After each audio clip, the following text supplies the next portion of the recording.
प्राचीन काल की बात है। किसी राज्य में एक राजा और रानी रहते थे। रानी बहुत ही गुणवती थी और वह सर्वगुण संपन्न थी। वह हमेशा ही पूजा पाठ किया करती थी। एक दिन वह भगवान शंकर के मंदिर गई और बोली, हे भगवान, आपने मुझे बिना मांगे ही सब कुछ दे दिए, लेकिन बस इसी तरह आप यह सारी बनाए रखें और अपना आशीर्वाद मुझ पे हमेशा ही इसी तरह रखें। मेरे राज्य, मेरे पति सबको हमेशा ही खुश रखें और मुझे आपसे कुछ नहीं चाहिए। रानी मंदिर से जैसे ही राज दरबार आती है तो राजा कहते हैं, हे रानी, आप तो प्रतिदिन अपने और राज्य बस इसी में लगे रहते हैं और हमेशा ही मेरे ही चिंता किया करती हैं। अगर कभी मेरी मृत्यु हो जाए या फिर मुझे अचानक से कुछ हो जाए तो आप क्या करिएगा? तो रानी ने कहा, ऐसा होने से पहले ही मैं अपने प्राण त्याग दूंगी और मैं इस दुनिया में रहना नहीं चाहूंगी। मैं इस दुनिया में आपके बिना रहकर क्या करूंगी।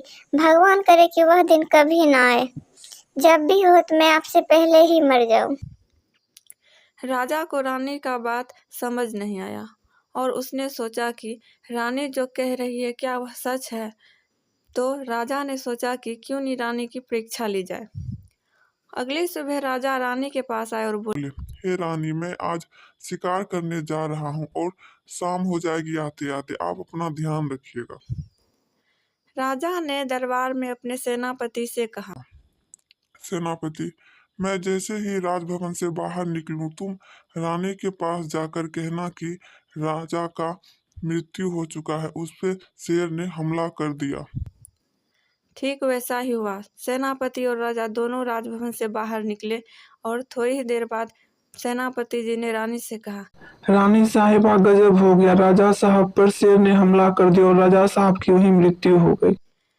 रानी से यह बात बर्दाश्त ना हुआ और उसने वहीं पर अपने प्राण त्याग दिए। वैसे ही तुरंत राजा आए और उसे मरा हुआ देखकर बहुत दुखी और रोने लगे और बोले, रानी साहिबा, मैंने तो यह मजाक किया था और आपने इसे सच मान लिया है। मुझे माफ कर दी रानी साहब, मेरी एक गलती कारण आपके प्राण चले गए।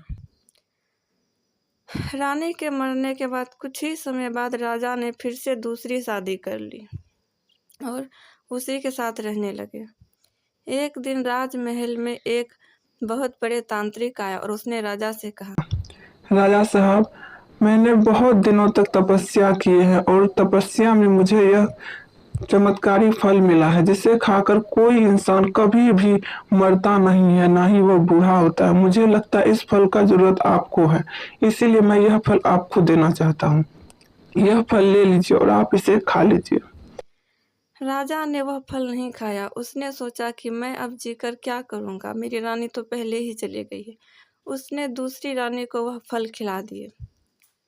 रानी को वह फल दे दिए, लेकिन रानी भी कम नहीं थी।